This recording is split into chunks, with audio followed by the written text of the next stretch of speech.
ወንድሜ ሲገሉን ጽድቅ ከሆነ ራሳችን ስንከላከል ጽድቅ ማይሆንበት ምክንያት የለም። ሰምተሃል? ሲገሉን ጽድቅ ከሆነ ራሳችን ስናድን ጽድቅ ማይሆንበት ምክንያት ፈጽሞ የለም። ልጨምራችሁ እንዴት የሚል ጥያቄ ልታነሱ ትችላላችሁ። ቅዱስ ጴጥሮስ ሐናንያ የሚባል ሰው የሐዋርያት ሥራ ምዕራፍ 5 ቁጥር 1 ጀምሮ ተመልከቱ። ሐናንያ የእስራኤልን ማህበር በስርቆት ለማጥፋት የ8,000 ማህበርን ወዳልሆነ መንገድ ስርቆት ያለማመድ ጴጥሮስ ያን ሰው ቀሰፈው። አሁን ጴጥሮስ ሊቀ ሐዋርያት ነው። በጎን በጎችን ጠብቅ ግልገሎችን ጠብቅ ተብሏል። በጎን ግን ሐናንያን ቀሰፈው። አሁን ጴጥሮስ ወንጀለኛ ነው። ሌላ ልጨምራችሁ። ሐዋርያው ቅዱስ ጳውሎስ በርያሱስ የተባለ ሰው የሚያስተምረውን ያስታል እፋለና አይኑን አሳወረው። ግን በልብሱ ጫፍ ሌሎችን አይናቸውን ያበራል። በርያሱስ ግን አይኑን አሳወረው። በጎን ብርሃን ዓለም እንላለን፣ በጎን ግን አሳውሯል። ታዲያ ጳውሎስ ስተተኛ ነው? ሌላ ልጨምራችሁ በደም እንዲያግባባን። በኢዮር በራማ በኤረር መላእክትን ፈጥሮ አንድ ሰዓት እግዚአብሔር ተሰወራቸው። ከፈለግነ ራዕይ ዮሐንስ ምዕራፍ 12 ቁጥር 1 ጀምሮ እንመልከት። ሚካኤልና ሰራዊቱ ያን ዲያብሎስን ተዋጉት የሚለውን ተመልከቱ። እኔ ፈጠርኋችሁ አለ። ሰይፍ በሰልፋችን ክንፍ ከክንፋችን በምን በልጦ ነው አሉት መላእክት። በዚህ ጊዜ ብዙ ታሪኩን ታውቃላችሁ። ከዚያ በኋላ አመስግን አሉት። አመስግኑኝ እኔን አራተኛ አድርጋችሁ አለ። ቀጠሉ። ከዋክብትን ሲፈጥር ዋመ ተፈጥሮ ከዋክብት የሰብሁን መላእክት አመሰገኑት። ገነትን ሲፈጥርም አየ። ገነት የማናት ብሎ ጠየቀ። ብዙ ታሪኮች አሉት። በዚህ መካከል ለሚካኤል ለገብርኤል ዲያብሎስ መልእክት ላከ። ኑ እግዚአብሔርን ወግተን ኢየሩሳሌምን እጅ እናርጋለን። በዚህ ጊዜ ሚካኤል፣ ገብርኤል፣ ሱራፌል፣ ኪሩቤል፣ አርባብ ኃይላት መላእክት፣ መናብር፣ ስልጣናት፣ መኳንንት እነዚህ ሁሉ ኃይላት መላእክት ዲያብሎስን ሊገጥሙት ሄዱ። ተዋጉት፣ ድል አደረጋቸው። ተዋጉት፣ ድል አደረጋቸው። ሶስተኛ ወደ እግዚአብሔር አመለከቱ። ፈቃድህ ባይሆን ነው ወይ አሉት። ፈቃዴስ ፈቃዴ ነው፣ ግን መስቀል ያዙ ብዬ ነው አላቸው። መስቀል ያዙና ሂደው ግን ድል አደረጉት። መላእክት ኢዮር ራማ ኤረርን ያተረፉት ወዳጅ ተከላክለው ነው ራሳቸው። በመላእክትም ታሪክ አለ፣ በሰው ልጆችም ታሪክ አለ። ታሪክ ላምጣ። አፄ ካሌብ አገር በመጠበቅ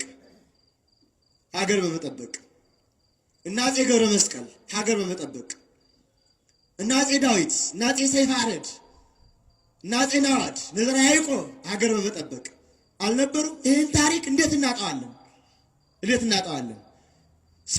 ሰው ልብ በሉልኝ።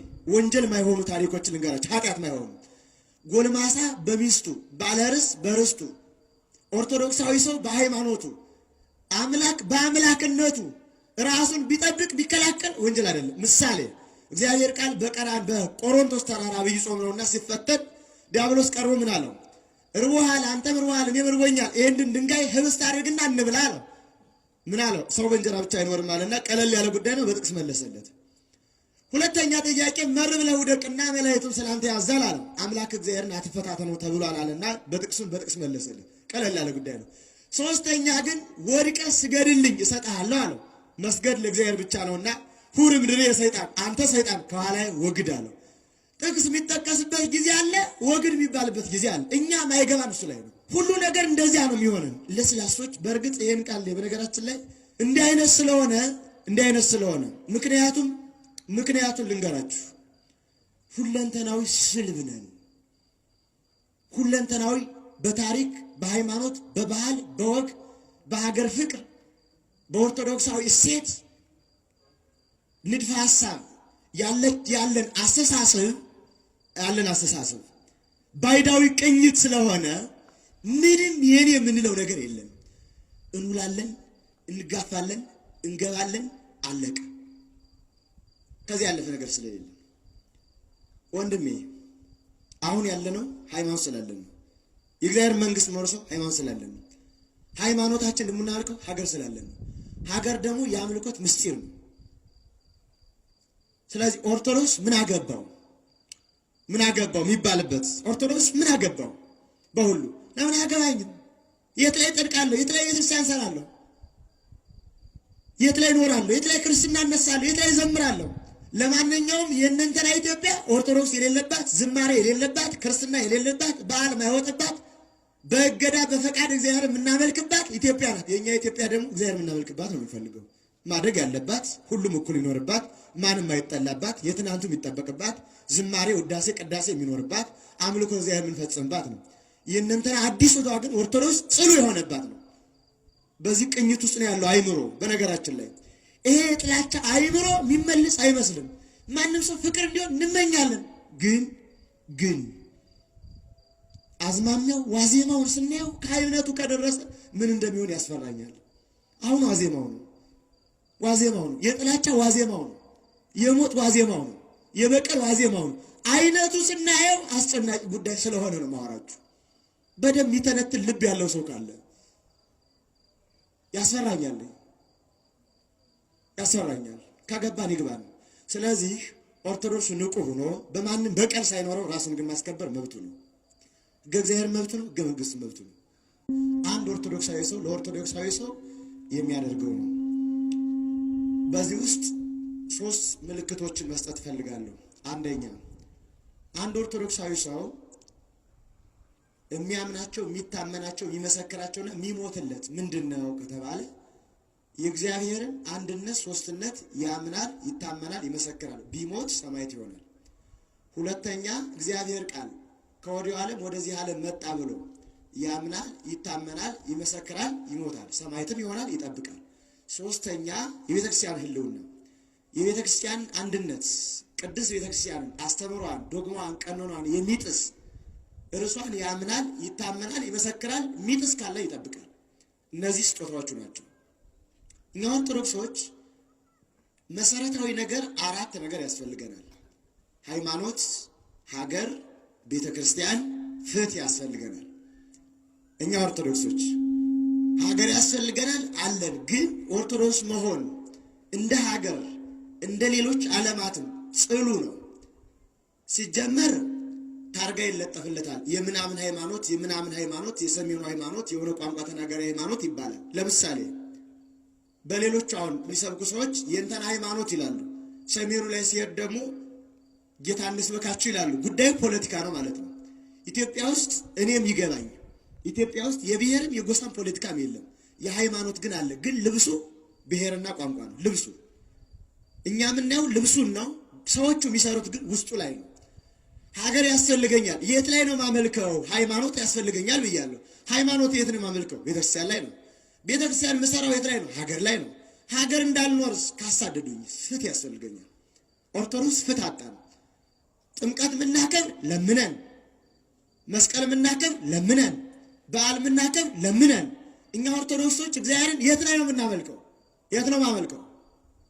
እኔ እኮ መጽደቅ እፈልጋለሁ። ሃይማኖት አለኝ፣ እግዚአብሔር አለኝ፣ ታሪክ አለኝ፣ ሀገር አለኝ። ግን ስዱድ መሆን እስከ መቼ ነው? ስዱድ መሆን። ይህን ታሪክ ማስታወስ እፈልጋለሁ። ምን ለማለት ነው? ይህ ንቁነት ይጠይቃል። ንቁነት፣ ኦርቶዶክሳዊ ንቁነት። ኦርቶዶክስ በቀለኛ አይደለም፣ ተከላካይ ግን ነው። ራሱን መጠበቅ ወንጀል አይደለም። ፍትሐ ነገሥት አንቀጽ 45 ላይ አገርን የሚያጠፉ ቤተክርስቲያን የሚወሩ ይመጡ ተንሥእ ወተቃተል፣ ተነስና መልሳቸው ይላል ፍትሐ ነገሥት አንቀጽ ላይ። ይሄኛው በጣም ጥቅስ ለለመድነ ሰዎች ጥቅሱን በደንብ እናሳያችሁ። ቅድም የኔታም እንዳሉት የማቴዎስ ዮሐንስ ወንጌል ምዕራፍ 2 ከቁጥር 17 ጀምሮ ያለው ስናይ ቤቴ የጸሎት ቤት ይባላል ብሎስ ቤቱን አጽድቷል። ግን አንዱ ስለ ብዙ ሙቷል፣ ስለ ብዙዎች ግን ቤተክርስቲያን አድኗል። አስባችኋል? ስለ ብዙዎች ቤተክርስቲያን አዳነ፣ አንዱ ግን ስለ ብዙዎች ሞተ። እንዲህ ስላችሁ ምንም ይሁን ምን ስለ ሃይማኖቱ መከራ የሚቀበል ሰው ሰማዕት ነው። ስለ ሃይማኖቱ ምንም ይሁን ምን በደለኛ ምናምን ሊሆን ይችላል። ስለ ሃይማኖቱ መከራ ከተቀበለ ሰማዕት ነው። ምን ጠቅሳቸው ጥቅሶችን ፊትህን ቢመታ መልሰህ ስጠው የሚባለው ይሄ ቃል ለወንድሜ ለክርስቲያን የሚያገለግል ቃል ነው። በዚያውም ላይ ፊት መምታት የለም። አሁን አንገት መቁረጥ ነው። አንገት ለሚቆርጥ ደግሞ ምንድን ነው? በዚህ ደረጃ ነው ያለችው ሀገራችን። ወደንም ጠላንም መረርንም አሁን ገለጥ አድርገን ማውራት ይጠይቀናል። ገለጥ ማውራት ይሄንን የትሩፋት ቃል ጥቂት ላስታውሳችሁ። በብሉይ ኪዳን በሕገ እግዚአብሔር ላይ ያመፁና ሕገ እግዚአብሔርን ሕዝበ እግዚአብሔር ለማጥፋት የተነሱትን ምሳሌ ባነሳ አብርሃም የብዙዎች አባት የሃይማኖት መሰረት ነው። ኦሪት ዘጸአት ዘፍጥረት ምዕራፍ 14 ቁጥር 1 ጀምሮ የምናገኘው ታሪክ አብርሃም ወንድሙ ሎጥን እና የሎጥን ቤተሰቦች ሚስቱን ማርከው ወስደው ኮሎዶ ጎሞራውያን ወደ አሕዛብ ሀገር ጨርሰው ይዘዋቸው ሲሄዱ አብርሃም ቤተሰቡን ቆጥሮ 318 ነው ተዋግቶ መለሰ። እና አብርሃም ወንጀለኛ ነው? ራሱን ማዳን ወንጀል ነው አብርሃም? ሌላ ልጨምራችሁ። ሙሴ አእላፈ እስራኤል ከነዓን እንዳይገቡ የአሕዛብ ነገሥታት ተሰልፈው አላሳልፍ አሉ። እነዚያን ድል አድርጎ ገባ። እና ሙሴ ወንጀለኛ ነው? ሌላ ልጨምራችሁ። ፊናስ የተባለ ሰው ዘምሪና ከስቢ የተባሉ ከስቢ እና ዘምሪ በቤተ መቅደስ መካከል ሲያመነዝሩ ፊናስ የተባለ ሰው ከቤተ እግዚአብሔር የገባ ዘገር ወይም ጦር ነበረ። ሁለቱንም እዚያው አስጣበቀና አስቀራቸው። እግዚአብሔር ምን አለው?